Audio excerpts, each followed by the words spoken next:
The sea had always whispered secrets, but no one had ever listened as closely as Elara. She lived in a small coastal village where the waves ruled the rhythm of life. Every morning, fishermen pushed their boats into the endless blue, and every evening they returned with stories carried on the wind. Some stories spoke of storms, others spoke of strange lights beneath the surface. But the oldest story of all was about the Merman King. They said he ruled a hidden kingdom beneath the ocean, where towers of coral touched the sky of water and fish shimmered like falling stars. They said he had eyes the color of the deepest sea and a voice that could calm the wildest storm. But most people believed it was only a myth. Most people except Elara. She often walked along the shore alone, her bare feet sinking into the cool sand. She would sit for hours, watching the waves as if waiting for someone. She didn't know why her heart felt tied to the sea, but she trusted the feeling. One evening, the sky turned a deep shade of violet, and the ocean grew strangely still. The air felt heavy with something unseen. Elara stood at the edge of the water, her dress brushing against the foam. Then she saw him. At first, she thought he was a shadow, but the shadow moved. Slowly, gracefully, he rose from the water. He was more magnificent than any story had described. His dark hair clung to his shoulders, glistening with droplets that caught the fading light. His eyes were deep and calm, filled with something ancient and gentle. His presence was powerful, yet peaceful. Elara's breath caught in her throat. He looked at her as if he had been searching for her all his life. Neither of them spoke at first. The silence between them was not empty. It was full of wonder. "I have seen you," he said softly. His voice was smooth, like the tide rolling over stone. Elara felt her heart race. "You have." He nodded. "You walk the shore every day. You listen." She swallowed. "And you watched." "Yes." She should have been afraid, but she wasn't. Instead, she felt calm, as if she had finally found something she had lost long ago. "I am Kale," he said, "king of the sea below." The words should have sounded impossible, but when he spoke them, they felt true. "Elara," she replied. He smiled at her name, as if it were precious. That night, they talked beneath the quiet sky. They spoke of simple things, of the sea and the land, of loneliness and belonging. Kale told her of his kingdom, where light filtered through water like liquid gold.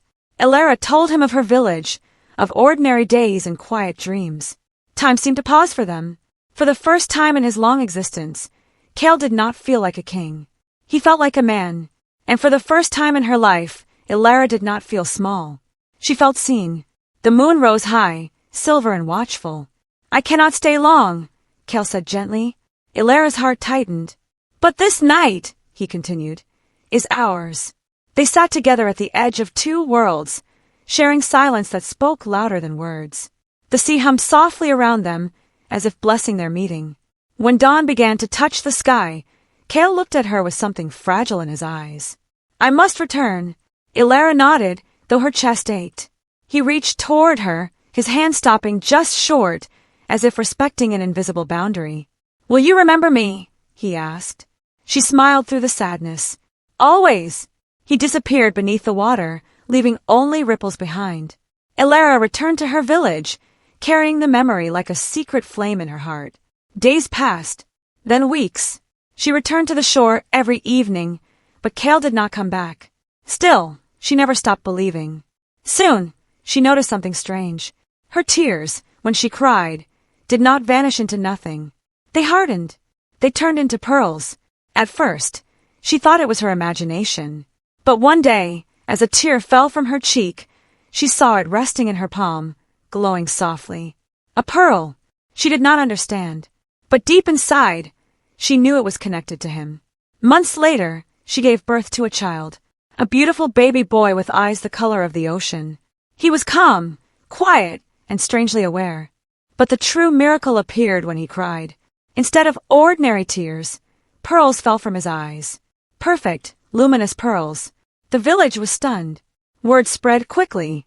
People traveled from distant places just to see the child. They called him the Pearl Tear Baby. Some said he was blessed. Others said he was cursed. But Elara knew the truth. He was loved. She named him Maris, meaning of the sea.